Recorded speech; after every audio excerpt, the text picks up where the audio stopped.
दोस्तों, सबसे पहले तो आप सभी को और आपके परिवार वालों को हमारी तरफ से एडवांस में ईद 2026 की बहुत बहुत मुबारकबाद। आपका दिल करे तो आप भी हमें कमेंट बॉक्स में ईद की मुबारकबाद लिख सकते हैं। आज के इस वीडियो में हम आपको ईद 2026 चांद के हवाले से एक बहुत बड़ी खुशखबरी बताने वाले हैं। एक बहुत बड़ी खबर बताने वाले हैं जो हाल ही सऊदी अरब से निकलकर सामने आ रही है, जिसको सुनकर यकीनन आप सबका दिल खुश हो जाएगा। आप सब खुशी से झूम उठोगे, क्योंकि आज हम आपको बताएंगे कि ईद 2026 को लेकर सऊदी अरब ने अभी अभी क्या बड़ा ऐलान किया है और सऊदी अरब में ईद कब मनाई जाएगी। और यही नहीं, साथ ही आपको यह भी बताने वाले हैं कि हमारे देश भारत में ईद 2026 का चांद कब दिखाई देगा और फिर हमारे यहाँ पर ईद का त्योहार कब और कितनी तारीख को मनाया जाएगा। इस पूरी खबर को सुनकर यकीनन आप सबका दिल खुश हो जाएगा। इसीलिए आज का यह वीडियो आप सभी के लिए बहुत खास है। आप इसको आखिर तक जरूर देखें। और सबसे पहले, अगर आपको ईद आने की खुशी हो रही है तो आप इस वीडियो को दिल से एक लाइक जरूर कर दें और मेहरबानी करके इसे शेयर भी कर दें, ताकि और भी लोगों के पास यह वीडियो पहुंच जाए। तो चलिए दोस्तों, शुरू करते हैं। दोस्तों, अभी अभी सऊदी, कुवैत और बहरीन की तरफ से ईद 2026 के चांद को लेकर एक बहुत बड़ी खबर निकलकर सामने आ रही है। इसीलिए सबसे पहले तो बात करते हैं सऊदी अरब की, यानी कि सऊदी अरब ने ईद को लेकर क्या बड़ा ऐलान किया है। इसके बाद हम आपको बताएंगे कि भारत में इस साल यानी कि 2026 में ईद कब है। इसीलिए आप इस वीडियो को बगैर स्किप किए आखिर तक गौर से जरूर देखें। दोस्तों, अभी अभी सऊदी अरब की चांद कमेटी और उलमा-ए-इकराम ने यह साफ कर दिया है कि इस बार यानी कि 2026 में 29 रोजों के बाद ही ईद का त्योहार मनाया जाएगा। इस हिसाब से देखा जाए तो 18 मार्च 2026 की शाम को ईद का चांद नजर आने की पूरी उम्मीद है। और इस हिसाब से देखा जाए तो फिर 19 मार्च यानी कि जुमेरात के दिन सऊदी अरब में ईद का त्योहार मनाया जाएगा।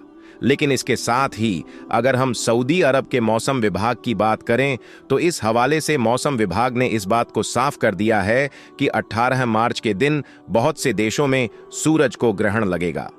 इस वजह से सऊदी अरब के मौसम विभाग ने इस बात को साफ कर दिया है कि 18 मार्च को सूरज ग्रहण होने की वजह से चांद दिखाई नहीं देगा, यानी कि सऊदी अरब में 29 रोजे होने के बाद भी ईद का चांद नजर नहीं आएगा। इसलिए इस बार फिर सऊदी अरब में पूरे 30 रोजे रखे जाएंगे और इस हिसाब से फिर इस साल सऊदी अरब में 20 मार्च 2026 यानी कि जुम्मे के दिन ईद का त्योहार मनाया जाएगा।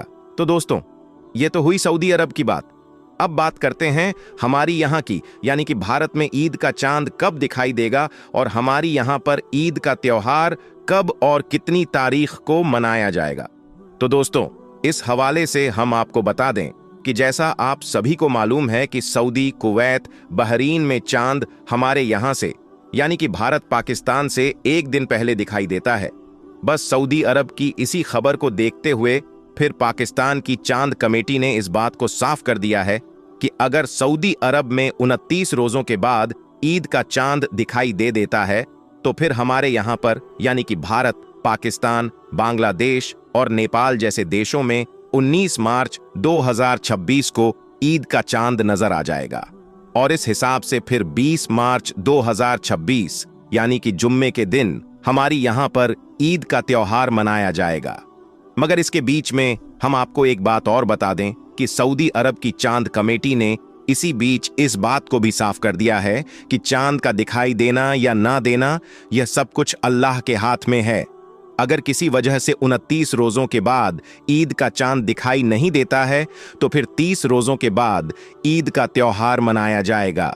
इसलिए आप इस तारीख को फिक्स ना समझें, ईद का चांद दिखाई देने तक इंतजार करें, क्योंकि ईद की कंफर्म तारीख तो चांद दिखाई देने के बाद ही पता चलेगी। दोस्तों, सच में एक मुसलमान के लिए ईद की खबर सुनना एक बहुत बड़ी खुशखबरी है। इसलिए अगर इस खबर को सुनकर आपका भी दिल खुश हुआ हो तो आप इस वीडियो को दिल से एक लाइक जरूर कर दें और मेहरबानी करके इसे शेयर भी कर दें, ताकि और भी लोगों के पास यह खुशखबरी पहुंच जाए।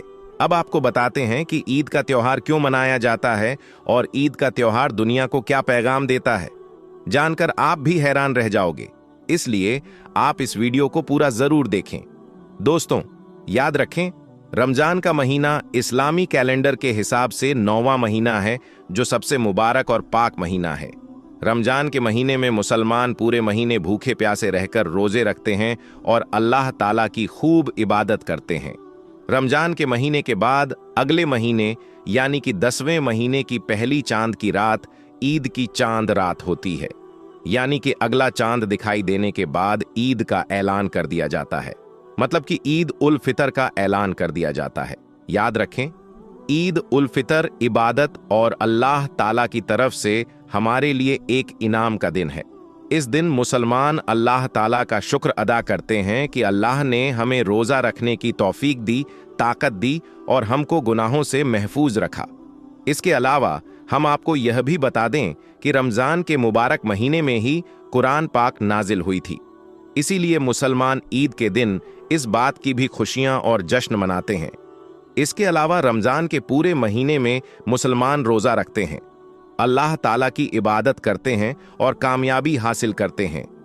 ईद इस बात का भी एक जश्न है।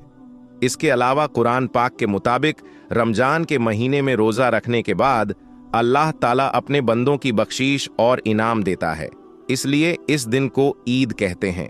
बख्शीश और इनाम की इस ईदी को ईद उल फितर भी कहा जाता है। आइए दोस्तों, अब बात करते हैं कि ईद उल फितर हमें क्या संदेश देता है, यानी कि ईद हमें क्या खास पैगाम देती है।